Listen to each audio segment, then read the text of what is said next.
अच्छा, एक और बात है मिनिस्टर साहब, अभी जैसे जाफर एक्सप्रेस पे आप लोगों ने अब कहा है कि आप लोग उसको भी थोड़ा आगे और बढ़ाएंगे, जो भारतीय शवाहिद मिले हैं।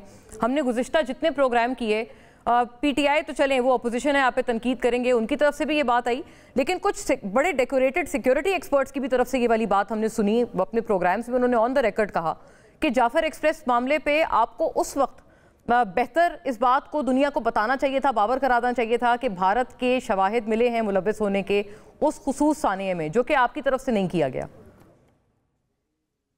देखिए, कई बातें ना सेंसिटिव होती हैं, और मैं अगर तमाम टेररिस्ट की डिटेल मीडिया पे दे देता उस वक्त आके, तो खाक जंग लड़नी थी हमने दहशतगर्दों के खिलाफ।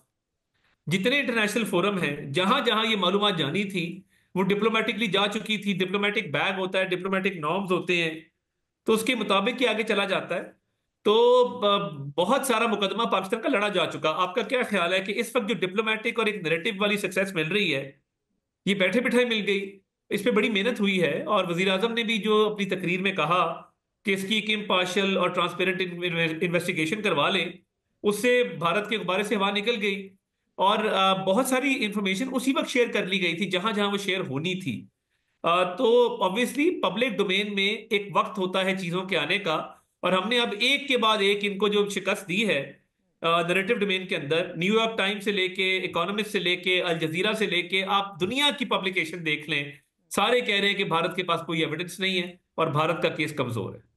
जी बिल्कुल ऐसे ही है, लेकिन वो ऑब्वियसली उनकी तरफ से भी उनकी बुराई उसमें ज्यादा है ना, कि उनका केस फैक्चुअली स्पीकिंग कमजोर है, इसी वजह से बैनुल अक़वामी मीडिया उनको आड़े हाथों ले रहा है।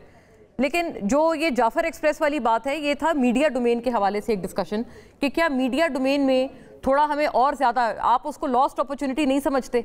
आपको लगता है कि जो I don't agree with you जब आप कहती हैं कि उनकी कोताही है।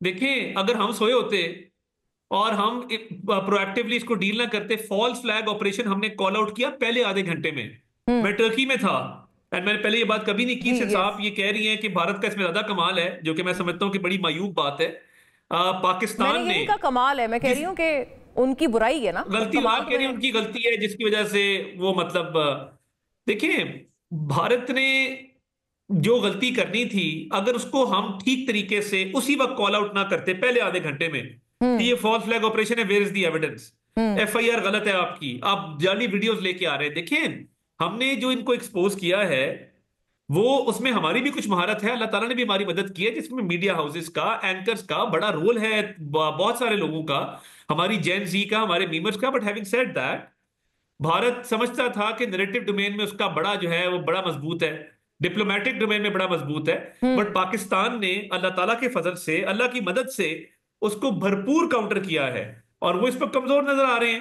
तो मैं ये समझता हूं कि देखिए, पब्लिक डोमेन के अंदर जब एक दहशतगर्दी की जंग चल रही हो, हमने कुलभूषण यादव को बंद किया है, आज तक कोई सेंसिटिव इंफॉर्मेशन हमने शेयर की है मीडिया से, इस हवाले से इसका एक टाइम होता है और तरीकेकार होता है यानी कि आप करेक्ट ऑपरेशनल टाइम डिटेल्स का कब आप देनी है, इंतजार कर कितनी रहे थे, देनी है। और इस वजह से। अच्छा अता साहब, एक एलिगेशन का ज़रूर जवाब फरमाइएगा, जो कि यहाँ से ज़्यादा की जा रही थी, कि नवाज शरीफ साहब के हवाले से कहा जा रहा था कि वो खामोश, मतलब ये बिलखुसूस पीटीआई और यहाँ पर, कि उनकी तरफ से बहुत ज़्यादा कुछ स्ट्रॉन्ग वर्डेड बयान भारत के हवाले से। आपको लगता है कि ये ज़रूरत थी? नंबर वन, मैं आपसे इसलिए एक बिल्कुल एक हकीकत पसंदाना सवाल कर रही हूँ कि ये आपको लगता है कि ज़रूरी था, नेसेसिटेट हुआ, या in your view this wasn't necessary when there was a statement from the PM? देखिए, नवाज शरीफ साहब की स्टेटमेंट आई है, और उनकी पार्टी फेडरेशन में भी पावर में है और पंजाब प्रोविंस में भी। तो जो कुछ भी यहां से जारी होता है वो ऑब्वियसली उनकी सोच को रिफ्लेक्ट करता है। मगर उसके बावजूद उन्होंने एक स्टेटमेंट दिया है, तो उनके जज्बात वही हैं जो हर पाकिस्तानी के हैं, उसमें कोई फर्क नहीं है। और वो भी ये समझते हैं कि पाकिस्तान का दिफा मजबूत है और किसी भी जारहियत का भरपूर जवाब दिया जाएगा। ये लास्ट वर्ड्स फ्रॉम यू अता साहब, कि अभी आपको अगली चीज होने क्या वाली है? What do you pre-empt? अब भारत आपको लगता है अपनी चीज से पीछे हट गया है क्योंकि कुछ वक्त गुजर गया है, फेस सेविंग नहीं मिली है, या अभी भी आपको लगता है कि उनकी जो जारियत वाला प्लान है वो होगा? और अगर होता है तो हमारी तरफ से व्हाट इज द नीडफुल जो अभी होने वाला है या होना चाहिए?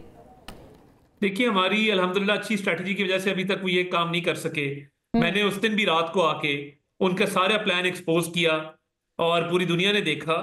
तो वो दुश्मन मकार भी है, बदनीयत भी है, ताक में भी है।